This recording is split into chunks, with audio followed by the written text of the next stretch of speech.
রহমানির রহিম। আমি মোহাম্মদ আবু সাইদ শুভ্র, উপজেলা কৃষি অফিসার সাতক্ষীরা সদর, সাতক্ষীরাতে আছি।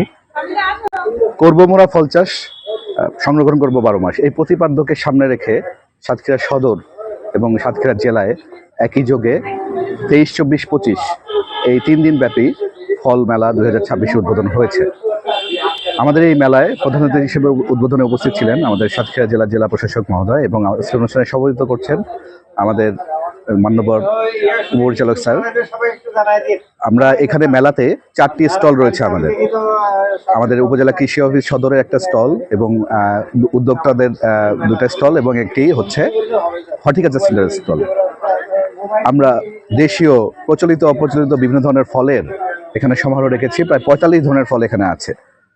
এইসব ফল মেলার মেইন উদ্দেশ্যটা হচ্ছে আমাদের এই এলাকায় যেসব ফল রয়েছে এবং অপ্রচলিত ফল রয়েছে সেগুলা বিভিন্ন স্কুলের প্রতিষ্ঠানের শিক্ষার্থীদের জানানো, এবং তাদেরকে এই সম্পর্কে জানানো যে এই ধরনের ফল আমাদের চাষাবাদ হচ্ছে এই আমাদের সাতক্ষীরা জেলায়।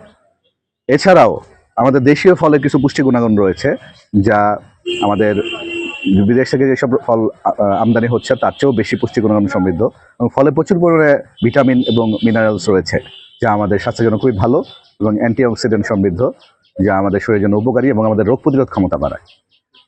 ফলের জন্য একটা বৈচিত্র্যময় জেলা। আসলে জাতীয়ভাবে আমাদের সমগ্র দেশে মানুষ যেন এই ফল, শাকসবজি, তারপরে যত রকমের পুষ্টিকর খাবার আছে, বিশেষ করে ফলটাকে আমরা এই মাসে জাতীয়ভাবে আমাদের খামার বাড়ি ঢাকা থেকে একযোগে সব মেলা করার কথা ছিল, কিন্তু অনেক জায়গায় হয়তো একটু লেট হয়েছে।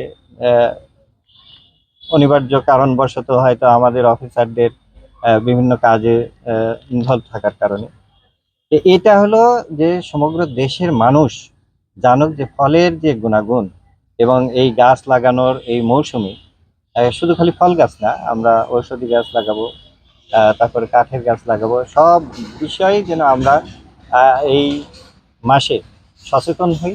এই সচেতনতা বৃদ্ধির জন্য আমরা এই মেলা করছি সাতক্ষীরাতে। জাতীয় ফল মেলার স্টলগুলো পরিদর্শন করলাম। সাতক্ষীরা তো আসলে ফলে খুব সমৃদ্ধ একটা জেলা, তো এখানকার বিভিন্ন ফলগুলো দেখলাম। এর পাশাপাশি যেটা আমার ভালো লেগেছে যে এখানে দেশি অনেক জাতের ফল, হয়তো আমি নিজেও জীবনে কখনো দেখি নাই বা এগুলো সম্পর্কে জানা ছিল না, এগুলো জানতে পারলাম। আর এর পাশাপাশি একটা বিষয় বোধ আমরা করতে পারি, সেটা আমি কৃষি বিভাগকে অনুরোধও রাখবো যে আমাদের যে আশেপাশে স্কুলগুলো রয়েছে সেখানকার ছাত্রছাত্রীদেরকে আপনাদের এই মেলায় এনে শিক্ষকদের তত্ত্বাবধানে তারা আসলো, আপনারা যেভাবে আমাদেরকে বর্ণনা করলেন যে ফলগুলো সম্পর্কে, তাদেরকেও একটু যদি ডেসক্রাইব করেন তাহলে তারা এই দেশি ফলের বিষয়ে আকৃষ্ট হবে, খেতে আকৃষ্ট হবে, গাছের চারা লাগাতেও আকৃষ্ট হবে। এটা বোধহয় আমাদের জন্য একটা ভালো ফল বয়ে আনবে।